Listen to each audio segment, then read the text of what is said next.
Okay. Good. Thank you everyone for joining today. We're excited to have our third Meet a Mentor series. So we've had two other ones this week, and this is our third. We'll tell you a little bit more about Tech Under 20 and our speaker Alejandro in a minute. We'll just share our screen about that.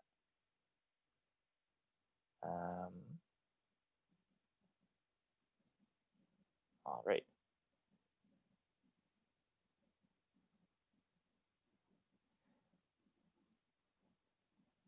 So for today's talk, we'll be speaking with Alejandro, who's an Indigenous entrepreneur. And the agenda for today, we'll quickly cover what Tech Under 20 is. We'll do a quick round of intros. We'll go through the actual panel discussion, any Q&A from the audience, and then breakout rooms if we get to that. So quick story about Tech Under 20. So Tech Under 20 is 5 years old at this point. We've been around since 2015, creating opportunities for students. We've helped over 1,000 students in the past 5 years, and we've done it through a number of different events. As you can see up on the screen now, we really focus on three main things: exploration, education, implementation, really trying to help students in their whole journey of figuring out what they want to do in their life, right? So talking to mentors like today, learning about different careers, building those real life skills that school sometimes doesn't give you, and then having those opportunities to work cool internships or getting funding for your project. So that's who we are. And today's talk is brought to you by the Tech Under 20 Cup, which is our biggest annual event. It's the 5th year we're running it, and it's an entrepreneurship competition. So we're super excited to have you join us here today. And I'm excited to welcome Alejandro. So before I introduce Alejandro, I'll just, I think it's important that we do a quick land acknowledgement. So as somebody who immigrated to Canada just over 20 years ago, I think it's important that all of us understand the history of our country in Canada, North America, and all over the world. So today, I'm in Toronto, so there's a number of different groups that previously occupied this land, and many of you are joining us from around Canada, and Alejandro is joining us from Mexico. So in Toronto, we want to acknowledge that this is the traditional territory of many nations, including the Mississauga of the Credit, the Anishinaabe, the Chippewa, the Haudenosaunee, the Wendat, and is now home to many First Nation, Inuit, and Métis people. Toronto is covered by Treaty 13 with the Mississaugas of the Credit. So we're excited to have the opportunity to live in Canada and many other parts of the world, but we want to make sure we remember whose land we're living on. So with that, I'll turn it over to Alejandro, who has a very interesting career journey so far. He's still pretty young like us, but he started his education in computer science, and now he's doing his PhD at the intersection of Indigenous issues and technology, and he can definitely go in more depth into that. And we're really excited to hear his perspectives on education, Indigenous issues, technology, and so many other things. So we'll stop the screen share, and I'll turn it over to Alejandro to more formally introduce himself. Thank you so much for that introduction, and thank you for the land acknowledgement. As I express so many times, it's so important that actually these land claimings become part of the digital space. So especially right now during the pandemic, and we are like connecting online, it's really important that we acknowledge the land, because sometimes we think the digital as landless, but actually it's so important to connect the digital spaces to land. And I will explain that later. But thank you for this land acknowledgement. Glenn, Anin, hola. My name is Alejandro Mayoral. I'm from Mexico City, or Tenochtitlan. And as I always say, I'm from the tip of the tail of Turtle Island. And I'm so excited to be with all of you today. Because actually when this great group of young people invited me to join today, I feel connected in so many ways.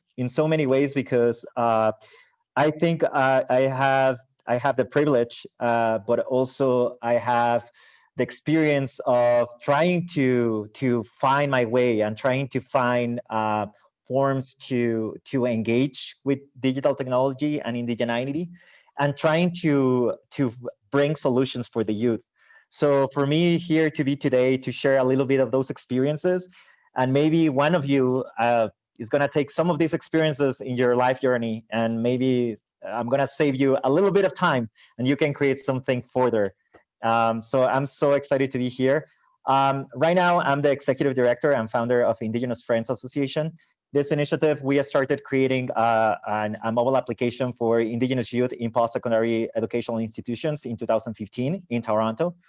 Today, I'm connecting from Mexico City in the Tenochtitlan, and I'm so excited, as I said, to bring this perspective of how Indigenous peoples over the centuries, we have been sharing the land and sharing knowledge across different communities.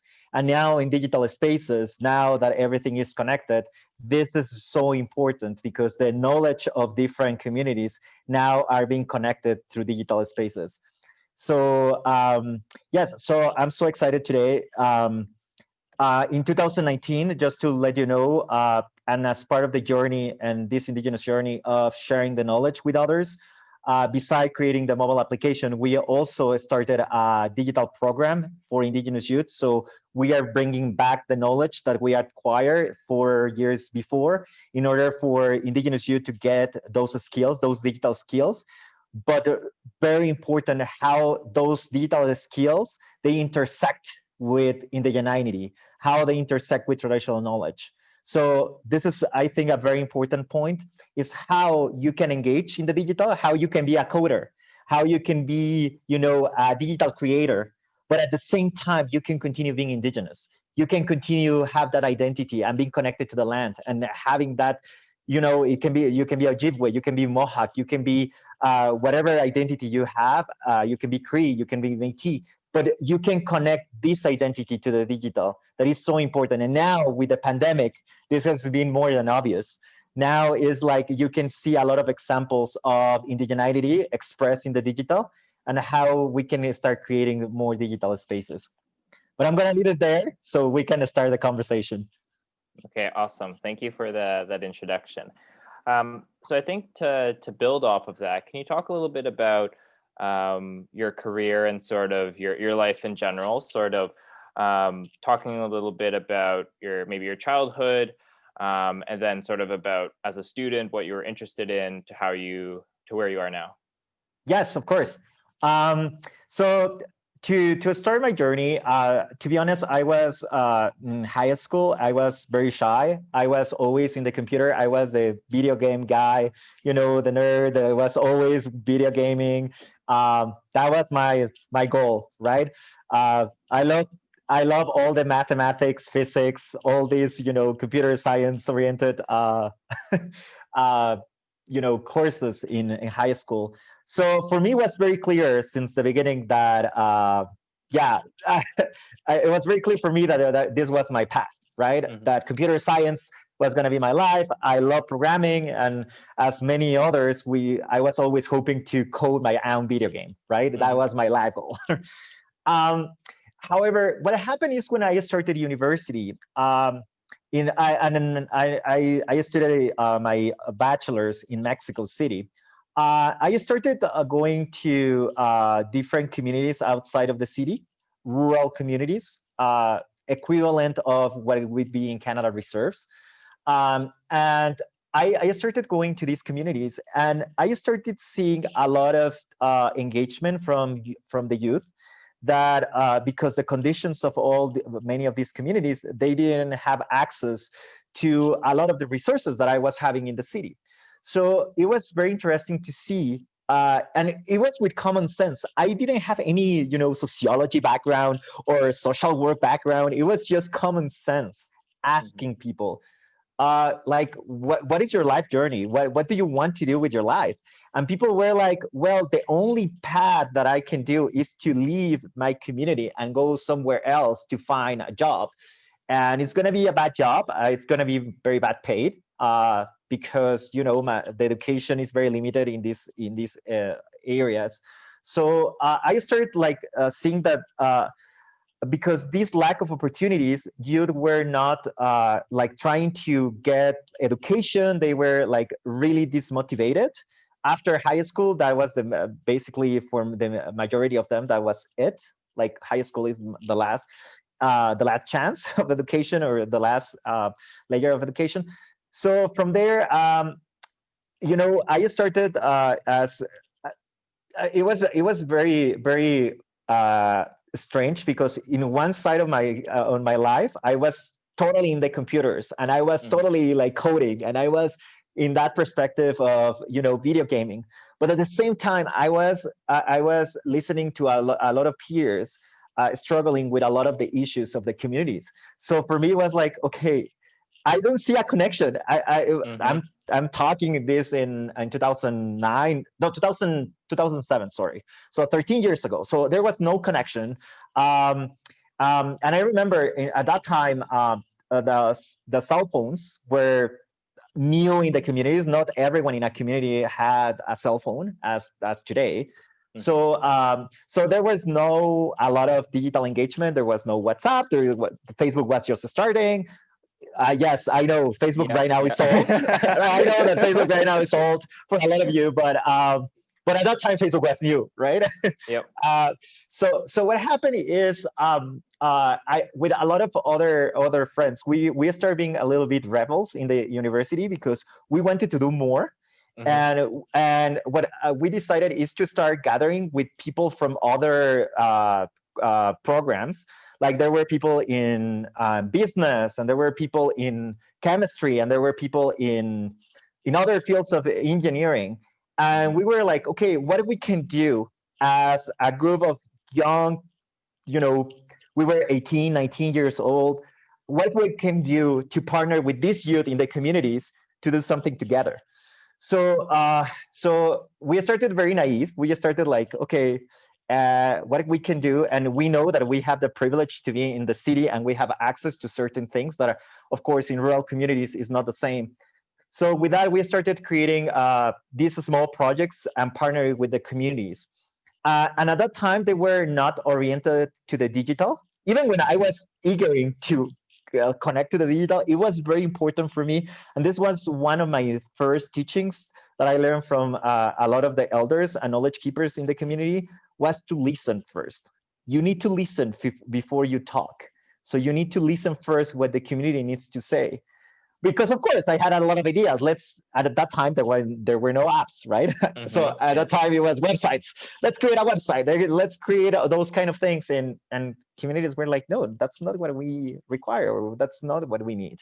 So at that time it was more like productive. Like a lot of people in the communities, they were producing coffee, so they wanted to sell the coffee in the cities. So we started like, okay, let's start doing that. Let's start learning. We need to learn. We were like 18 years old. We were not experts at all. and what we discovered is that actually the youth in the communities, they had a lot to teach us, and they have a lot of experience on the land, a lot of experiences on how to organize themselves as a community to actually to deliver the different products and the different services. So that's how my journey started. Moving fast forward, in 2014, so 7 years after I finished my bachelor's in 2010, and of course, computer science was still behind my back, right? It was like, and I don't want to show off, but I was good in programming. I love coding. At the time, it was C++, those like Turbo C, like, for the audience, like the tech people, yeah, those were the languages at the time. And I was very good with Java too. And I love those courses. But at the same time, I was like so like into the communities. I know, Angela, I know that they're the worst languages. Yes, C, I know. But I was really, really like, as you can see, there were like there is still a disconnection. Okay, so on one side, you were very committed with the communities and you were creating those partnerships, but on the other side, you also were like, okay, you are talking about programming languages and you are talking about coding and you are talking about so how they came together. So in 2000, everything started in 2013 actually. I started looking that, okay, everyone, when I was in the communities, they were like, oh, you are an anthropologist? Are you a sociologist? Are you a social worker? And I'm like, not precisely. I'm more in, in computer science. And people were like, what? What? Yeah, what are you doing here, basically, right? But then something also that happened in those 7 years is that I saw the transformation of, in a lot of the communities, they got a lot of mobile phones. So, and now I can tell you more because this is part of my research. Mobile technologies actually answer a lot of the requirements of a lot of communities, rural communities, indigenous communities around the world, because they are cheap. They have the possibility of orality. So now you can record. It's something accessible. You don't need a land-based telephone line in order to have access to the internet. It's basically mobile. So you have access wherever you are. It's cheaper in many different ways. Also, you can have access to technicians easier to fix the phone. And most importantly, it's a way to be connected to your culture.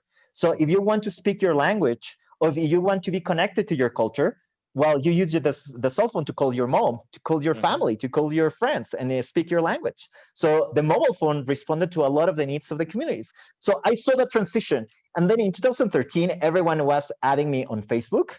Everyone was asking me for my WhatsApp. I know that WhatsApp is not that popular right now, but anyway, so those kind of things were happening, and I was like seeing the transformation, and youth were really engaged in these spaces. But as they expressed many times, we don't feel that this is for us. This is, as a lot of them said, this is a white space. This is not a space for us. But we need to use them. We need to use them because this is the way to be connected to each other. So at that time, I was like, okay, Alejandro, this is the time. This is the moment. You have those moments, like those two areas in your life, and now it's time to connect. So at the time, I started looking in Toronto in a lot of universities that they have something called the interdisciplinary studies programs. That basically what they ask you is you need to do a research that is based in 2 or 3 different fields that are totally opposite. So I was like, okay, this is my call. This is my call. Yes. And I remember very well the description of the program. If you studied something, but you have been doing something else your entire life, this is the program for you. And I was like, okay, that's my call. So to be honest, at the beginning, I didn't know what I was doing. I was like, okay, this is the program. Let me apply. And I'm sharing this, and very openly, because I feel that sometimes people think, oh, he planned everything perfectly and he have a very clear path and everything was set with like perfect goals. No. It was more like that, like, impulse of, I want to connect these areas of my life. So how I can do it. So it was like to take some risk and let's try to explore those ideas. And what happened is I applied for the master's and I got the funding. That was very important for me to get the funding, because I was not going to be able to do, and at the time, as an international student, to pay the fees and to go to Canada and stay in Toronto. And well, I don't need to explain that to everyone in the audience, but it's so expensive. So I was like, okay, so I arrived there. And so at the time, it was not a clear path how to go, because every time that I was trying to connect with a lot of indigenous groups in Toronto, they were like, okay, the digital space is cool, but that is not something that we do. And when I was going with a computer scientist in Toronto, they were looking at me like, no, don't be too political. Don't engage with, like, we don't want to talk about those things. Of course, maybe for some people in the audience, this is shocking. But believe me, 6 years ago, this was not a topic. People were, and especially in areas like engineering and computer science, it was nothing to talk about. And people were very resistant. I remember talking to professors like about this, that I was trying to connect this, and they were looking at me like, what are you saying? You are crazy, man. Like, don't go in that road. Like, do something more technical, do something like more normal, what they call normal. um so I was like really doubting myself, because I was like, maybe it was not a good idea. But what happened is, I started joining a lot of different groups, and I went to a lot of events in Toronto to start connecting to the different Indigenous communities in Toronto. And the community at York University at the time was Elder Blue Waters, and one Indigenous professor, Ruth Colesar Green, a Mohawk professor. She will kill me if I'm not saying that she's Mohawk. Um, but Ruth and Elder Blue, they had a very interesting conversation with me in January 2015, and they told me, Alejandro, I think part of your responsibilities as because you are a newcomer, you are a guest in our land, and you have a responsibility too.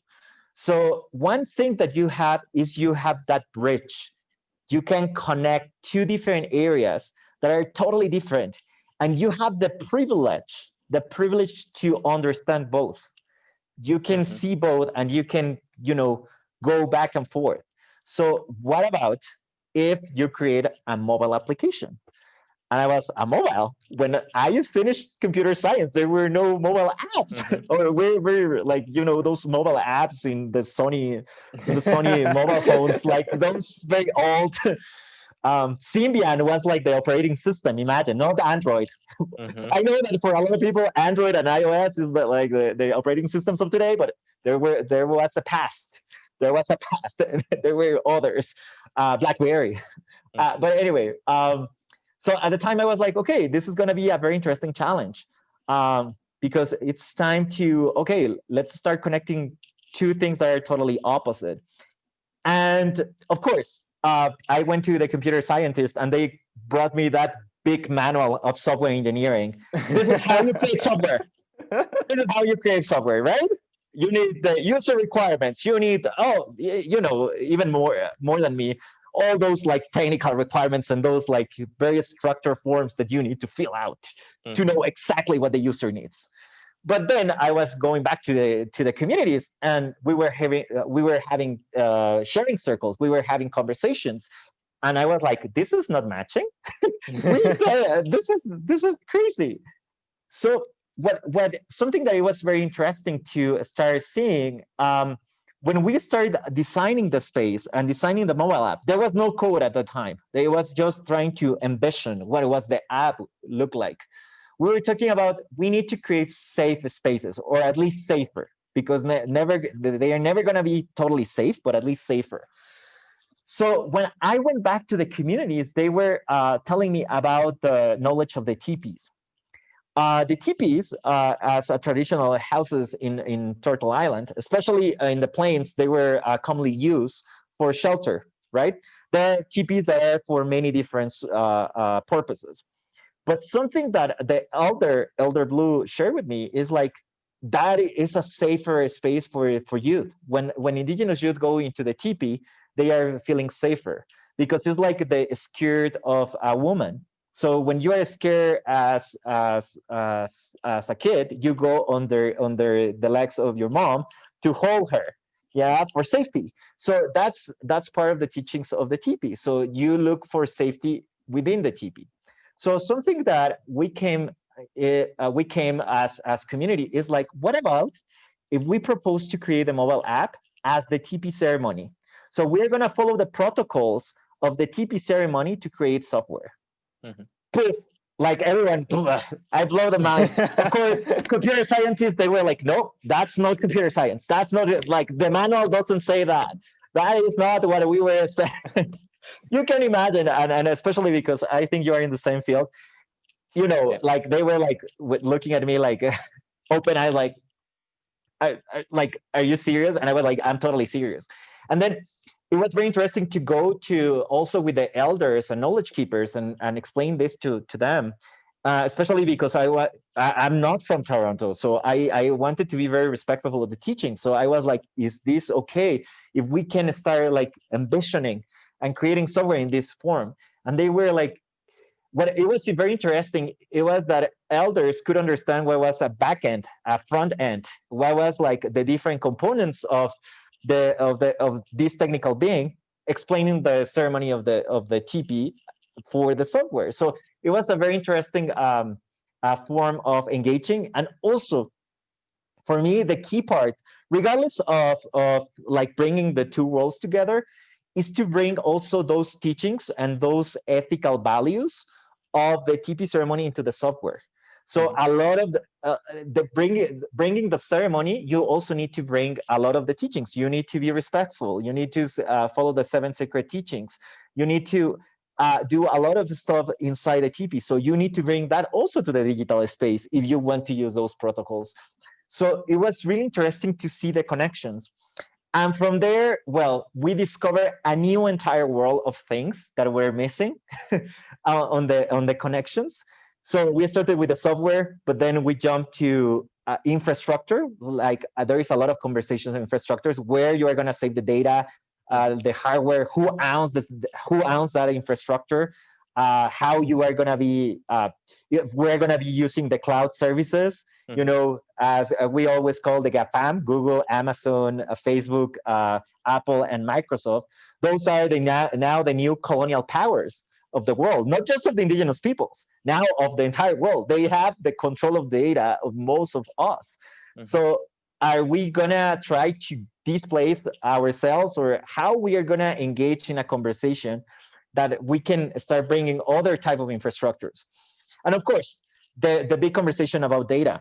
Are we going to be selling the data of the users, or what are we going to be doing? So it was like trying to envision how we can talk about indigenous data sovereignty, like how we can bring all these, and probably if there is any data scientist in the audience, when you talk about sovereignty, you go to something political. When you are talking about sovereignty, you are talking about nations. You are talking about reclamation. But now with data sovereignty, now that is was brought into the cyberspace.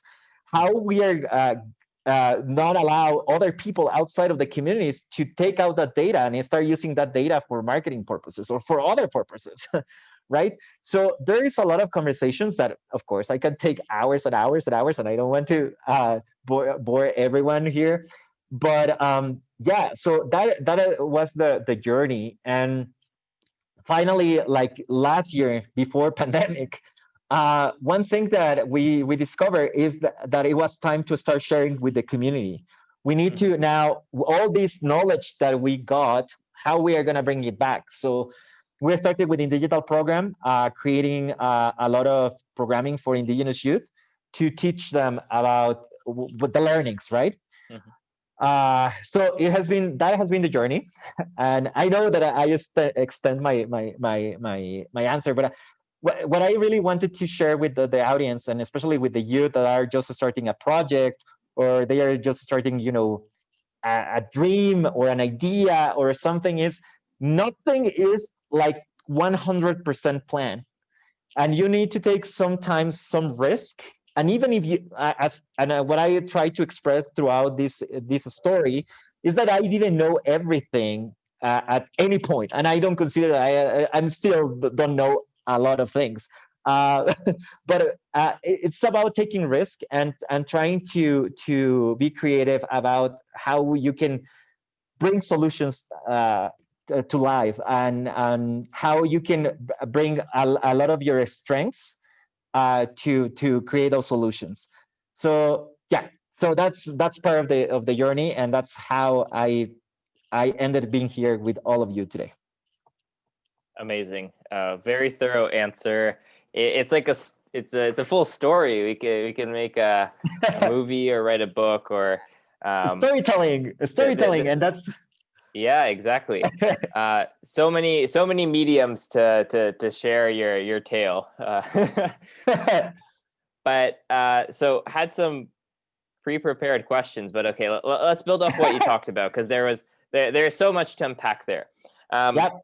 So one of the things I wanted to talk a little bit about is the initial point when you saw communities in Mexico having phones and internet access, WhatsApp groups and whatnot, to where they Mhm. are now. And you mentioned the concept of whiteness and colonialism. Mm. For many youth, especially non-Indigenous youth, it's a textbook concept of say like violence and like physical violence, right? And taking land, right? But in a digital space, can you expand a little bit about how Indigenous communities sort of created that safe space, maybe like 7, 8 years ago, to what that looks like now? Oh, okay. That's also a very, very long answer, but I'll try to be as brief as possible.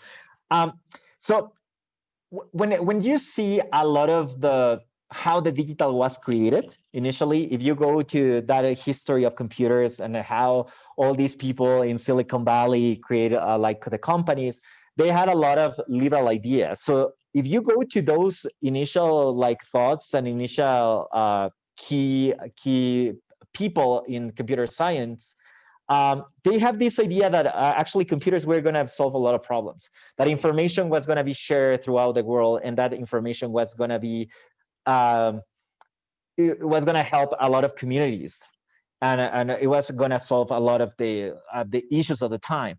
But what has happened is, like, especially in the last 20 years, a lot of those ideas of the digital, and especially with the internet, have changed dramatically. Why? Because now everything is about profiting from data and profiting from the data of the users, and and of course you need to give a consent, and you're always like clicking consents every single time that you sign in into a space. But to be honest, how many of us we read through all those, like, legal terms Yeah. is not very common.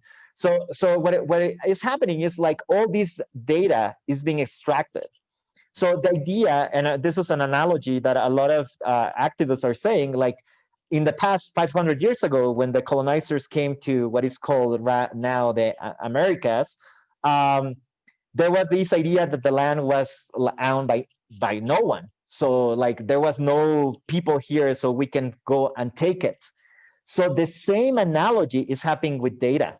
So that data, basically, you can go with data mining and take whatever you need from data mining to do whatever you want with data, because Mhm. that data is from nowhere. So there is this analogy of extractivism. So the idea is always extracting for the purpose, and commonly for, well, in 95% of the cases, for the purpose of profit, right? And now, how that this is when things start changing.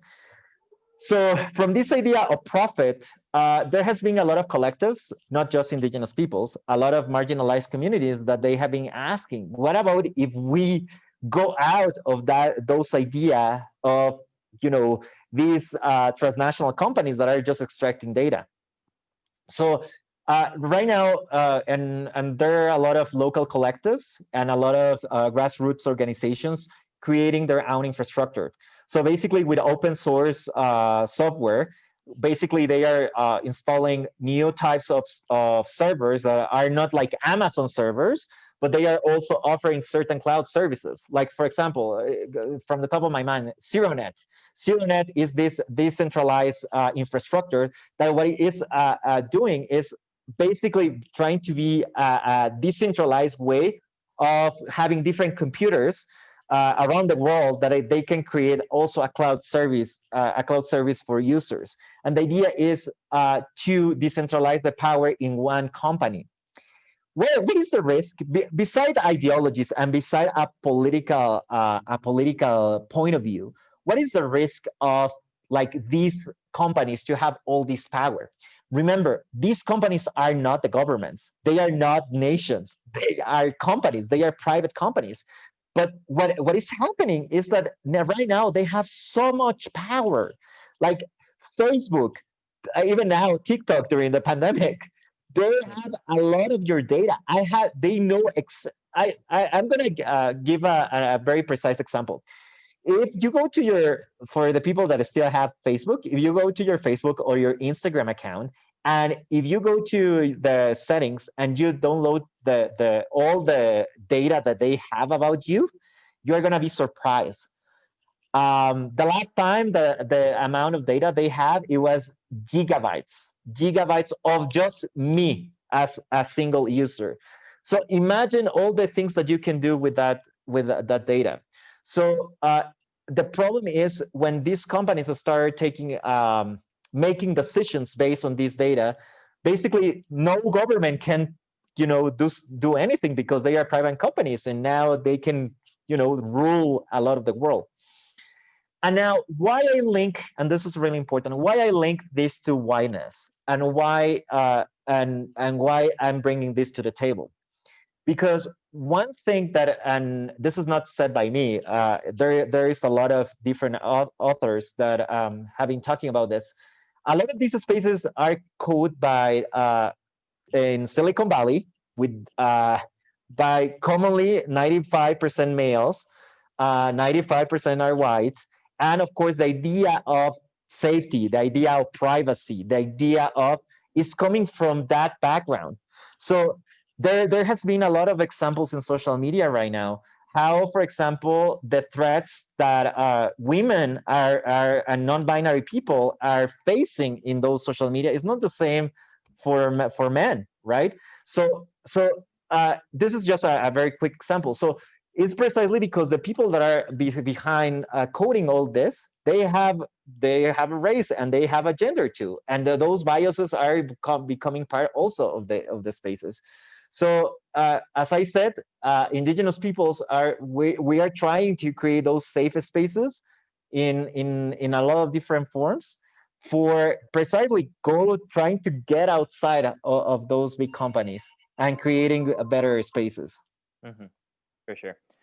So one interesting perspective I want to get for you on this topic. So when we talk about, I guess, traditional colonialism, you have sort of at the time the king or queen, right? The generals, and then you have like the foot soldiers. In the case of coding, right? Many of the coders are not making the decisions, right? They've been given specifications and they're like, hey, can you build this notification that pings you whenever you might be hungry so you can order this piece of food or whatever, right?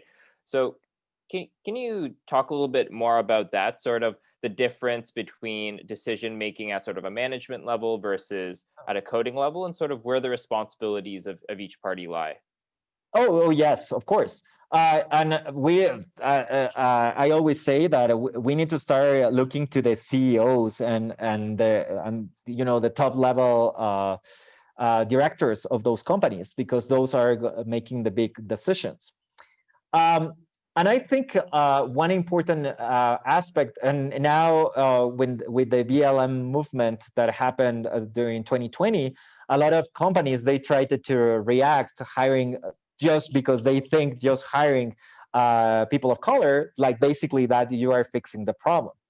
But I think we need to go back to a lot of the roots of what is happening. So if we are going to continue just focusing on creating profit and extracting data from users to creating any type of profit, well, we are going to be replicating the same form of colonialism, because colonialism, it was that idea of extracting resources from the land and bringing, as you mentioned, bringing to the queen and the king all those resources of the land, like gold, like different minerals, so they can become richer, right? So we are like replicating those models now as developers. And I think this is a big question. So as developers, this is even going beyond developers. Goes also to designers, even to the accountant of the company, right? Like at the end of the day, they need to pursue a salary, right? And of course, you need to survive in this economy, right? But I think our role is to be a little bit critic of a lot of the decision making in our organizations or in the companies.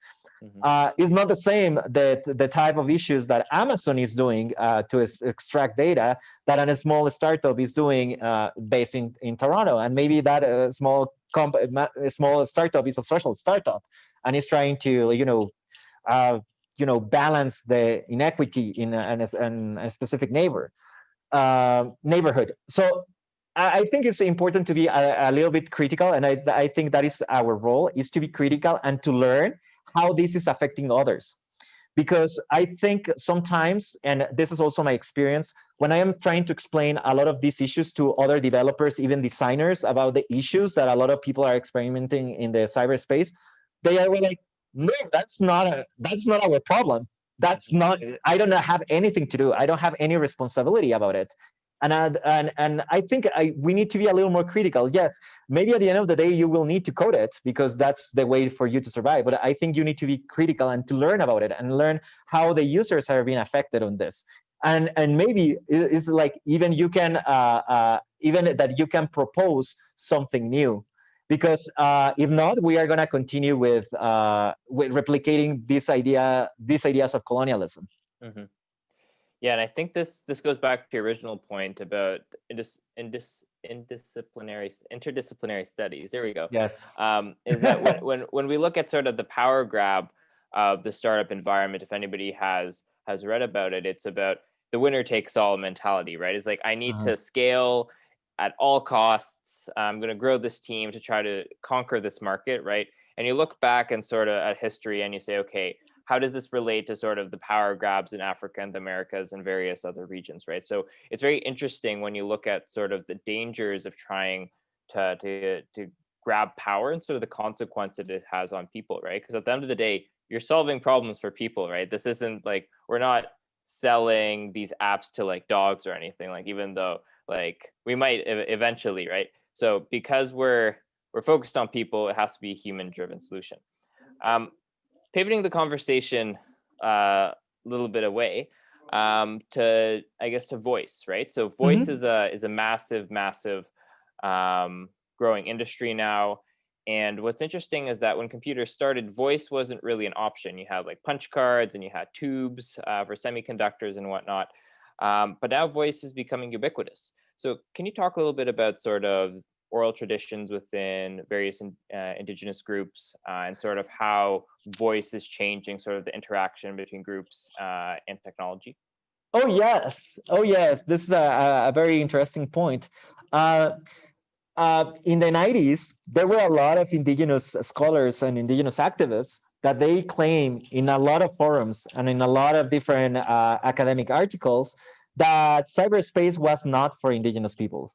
Like basically, and this was based on a lot of the experiences that they were having, and they were trying to use indigenous peoples as the answer against cyberspace, right? So it was like an antagonic way of saying cyberspace, indigenous peoples, indigeneity, digital space. But however, what changed was mobile applications, and what more than mobile applications, mobile technologies. But why? Because the orality factor. That orality brought something completely new to the communities. If you're, well, probably you don't remember because you're too young for this, but before, in the beginning of the internet, everything was written. Was a great, those HTML, long HTMLs, basically a lot of text and then an image. That was the like the first step of the internet. Then that evolved to something more complex, and now you have the idea of voice, and you have the idea of different media, video, for example. So now in a lot of communities, now they don't need to type. Actually, in a lot of communities, they don't type. They just use the functionality of the voice, of the microphone, in order to express to a lot of others. So it can be just from recording an oral tradition, or it can be, as I mentioned, to talk in the indigenous language. If you try to type in an indigenous language in your keyboard, it's almost impossible.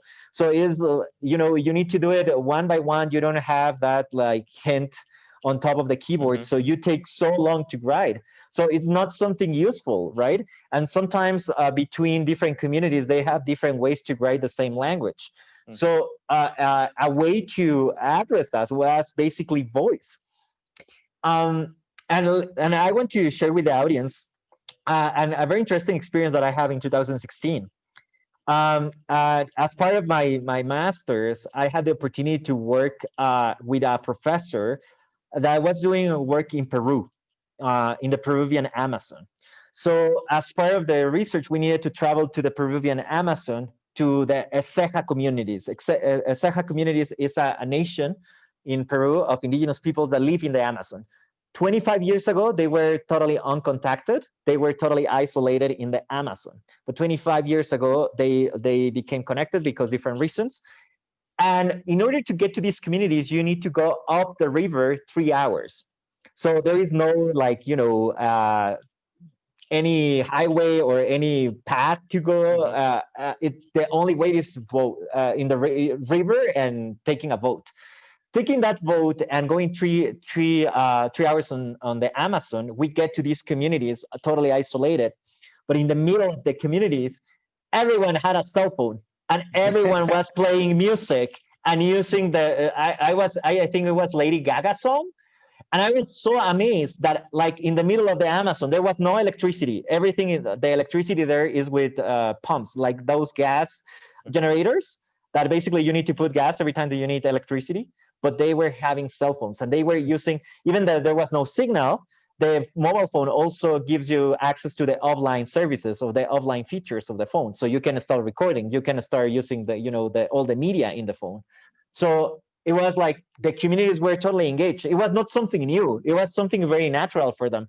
So what I saw, it was like even for the most isolating communities, this has been an answer. And orality has become part of using digital technologies. Amazing. So yeah, we're getting a little low on time, and I still want the audience to ask their questions. The one last question, sort of bringing it back to Tech Under 20, is that we covered a lot of topics right now, and our theme for the Tech Under 20 Cup, which is our entrepreneurship competition, is resilient communities. So can you talk a little bit about some of the things that can make communities stronger, whether it's from a technology perspective, a sociology perspective, sort of a business perspective? How do you think communities can be stronger? I would like to focus on this in indigenous communities or the experience of resilience of a lot of communities. And I will connect to businesses at the end because I think I have a very good example of this, especially during pandemic. What we saw in a lot of communities is, as many other communities, it was not just indigenous communities across Canada, it was a lot of other marginalized communities. During the pandemic, everyone got so isolated because, of course, like, the social distancing and the quarantine protocols. So one thing that it was very interesting to see, it was how the older generations needed to partner with the younger generations, how we needed to have this conversation because the younger generations had all that tech savvy of using all the digital spaces as something natural, something that is part of your of your daily life, that is not something that you need to learn. And the older generations were struggling with this. But at the same time, the older generations were trying to teach the younger generations how to cope with this idea of isolation, because a lot of the youth were having major issues of mental health. So it was really interesting to see how these communities can work together and bring solutions together, and work as a team trying to finding solutions together. So I think, and connecting this to business is how businesses can connect to a lot of younger generations, but also the older generations, because I think in businesses sometimes, especially startups, and I see that a lot, we want to focus just in the youngest generations. But what about the older generations that also they have a lot to say, and we have a lot to learn too. And I think bringing is not that the older generations are going to say everything, but neither the younger generations are going to say everything. It's how we can bring together. And I think from the experience of the pandemic and the resilience of communities, I think those both groups have a lot to say in moments of crisis, in moments of being resilient. So I think that it can be my sharing on this issue. Awesome. Thank you for sharing. And I think that's really interesting because in sort of the Western world, multi-generational homes are very much the exception, not the norm, as opposed to other cultures. So if you imagine sort of living by yourself, it's been fairly common during the pandemic. People, especially in cities, have been living by themselves, sort of in an apartment or whatnot. If you think about that from another context of a cultural perspective, that would be very, very different. So I think hopefully the pandemic has brought us closer together and thought, how can we be closer and solve problems with people within our families, but also within our friends and communities in general. So with that, I'll open up the questions to the audience. Feel free just to type it in Zoom, and we'll go through those.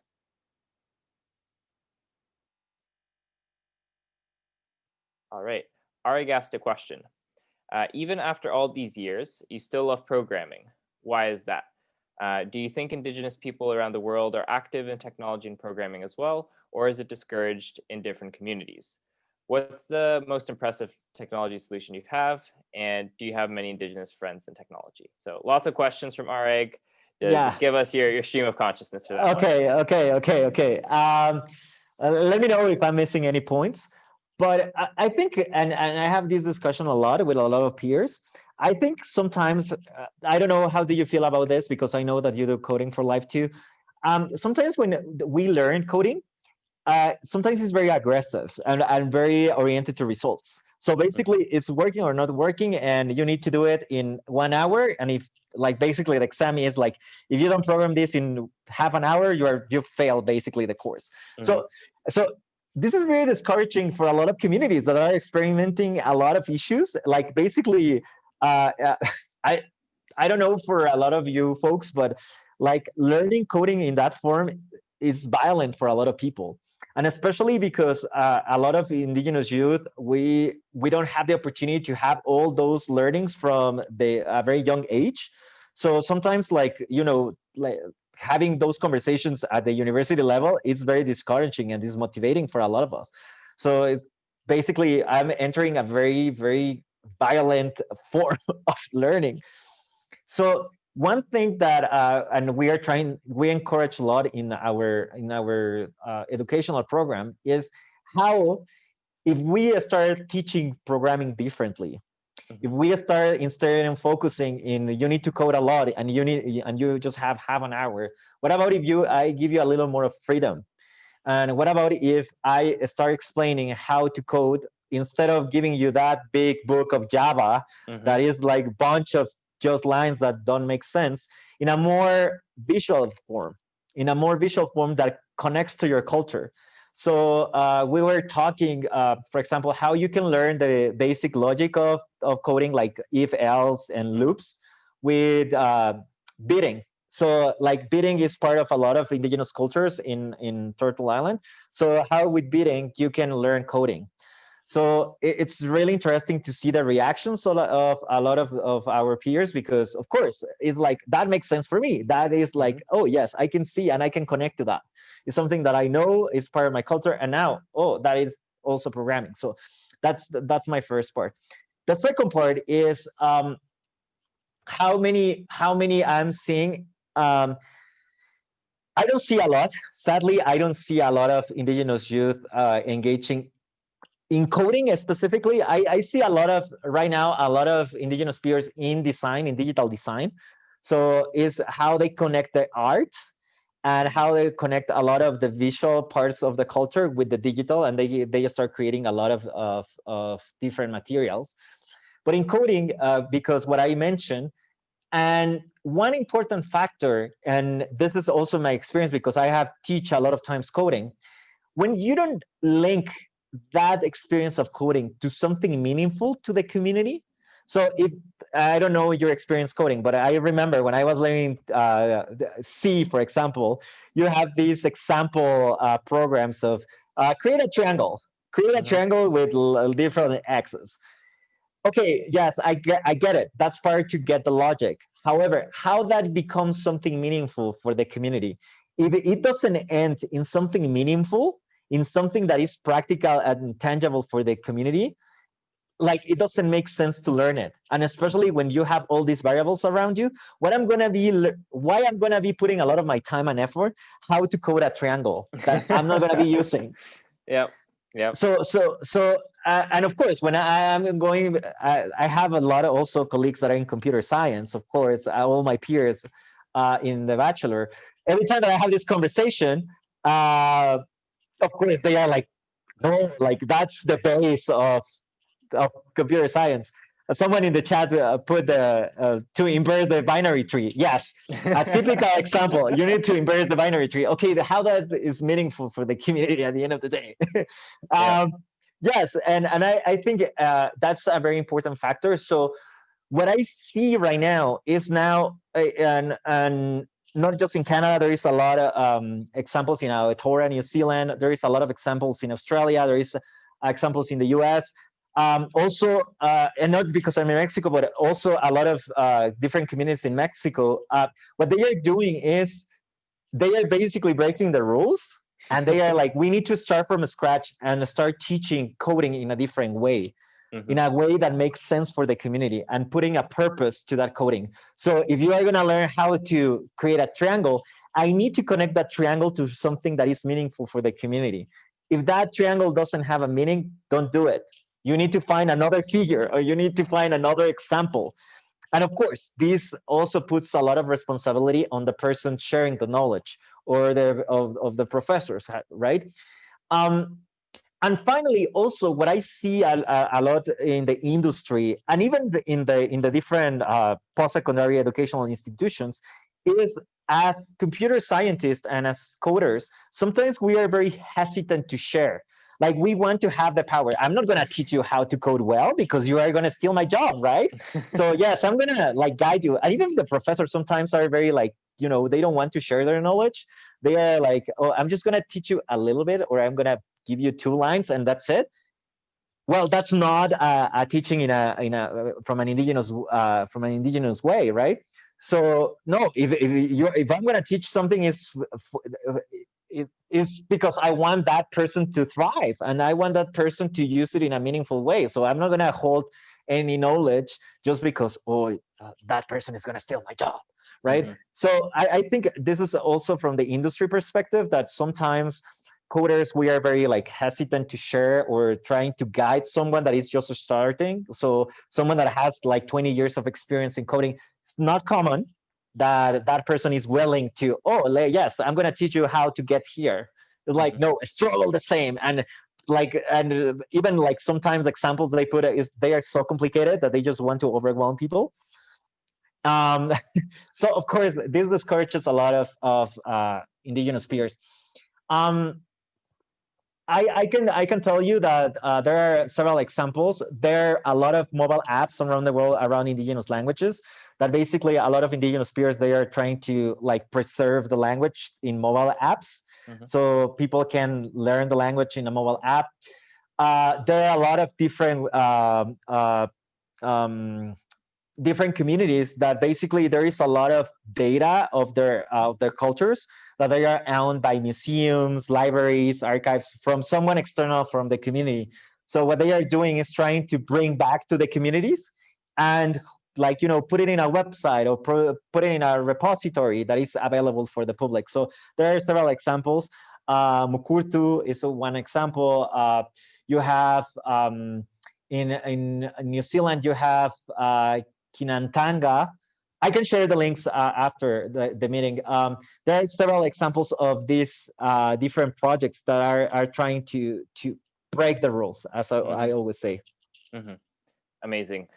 Yeah, I think that's part of the thing we're trying to do with Tech Under 20 is we realize as students, it's like, here is a random example on coding, but how does it connect to everything, right? So we try to connect everything to be practical, bring in that mentorship element. So we try to do some very similar things, because at the end of the day, knowing how to draw a triangle isn't going to help solve the world's problems, right? Uh, um, so last question, we can tie this into Eric's question. So you talked a little bit about some of the work you started doing sort of 2016, 2017 with the mobile apps and the TPs and sort of a protected space. Can you talk about sort of what your current research or your current work is, and sort of where do you see it going in the next couple of months or years? Oh yes. First of all, I want to get out of the school. I'm done with the school. Sorry guys, but I'm done with the school. So what I'm hoping to do is finally wrapping up the PhD.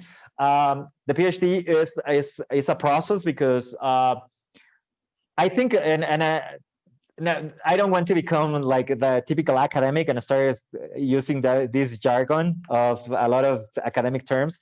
But I think one of the challenges that I'm having right now is because this interdisciplinarity of fields, sometimes it would be like how you connect all these different like points. So it's understandable from someone from an indigeneity point of view, but also someone that is in computer science. And so trying to come together in a piece that can hold all different points of view sometimes is really difficult. The writing style is different. The ways of expressing data is different. The way of like even presenting the material is different. So I think that's one my main goal coming up in the next coming months. In the next year, one of the main goals is we want to increase the engagement in our app. I think one big concern right now, and when we started, it was not a big issue in the mainstream media. It was the safety of the space and the privacy. After the scandal of Facebook and Cambridge Analytica, of course, it became a more like essential topic that now everyone is aware of privacy. So one thing is we want to increase our engagement without becoming intrusive, without becoming the app that you need to be engaged all the time and you cannot get disconnected. No, what we want is this app, you go into the app, but you get disconnected to go to the real world. So how you can balance that is still a challenge. And we are putting a lot of effort and money and time in trying to figure out the design and trying to connect all the dots. It has been a really interesting experience because one day you are talking to an elder and a knowledge keeper, and the other day you are talking to a backend developer, and it's boom, it's like a total different even language we say. So I would say that is that is the second objective. Is like how we are gonna bring all these pieces together in an app that more people are using, but it doesn't become intrusive. Absolutely, it's a challenge because the way companies are valued is eyeballs and times on the screen, and even with engaging with the real world, the tech community thinks that it's AR, not going out and disconnecting completely. So, very interesting problem. I think if you can solve it, that would be amazing. But even incremental steps would make a big difference in the world. So, we're out of time. We want to be mindful of everybody's time. But Alejandro, thank you so much for joining us today. This was amazing. We went off script in terms of the questions, but really great to hear your perspective on all these things. And we want to thank everybody for joining. Once again, this talk was part of our Tech Under 20 Cup series, which is our practical fix a problem in the world using technology and entrepreneurship competition. So for anybody watching who's interested in working on a problem related to resilient communities, please visit techunder20.com. You can find more about the information, and please share this talk with your friends and community. I think there are some very important points to share with everyone in terms of privacy and colonialism and Indigenous engagement. So many important things. And keep reading, keep your eyes beyond just technology, learn different things. I think the cross-disciplinary thing cannot be overstated. So thank you, everybody, and have a great evening.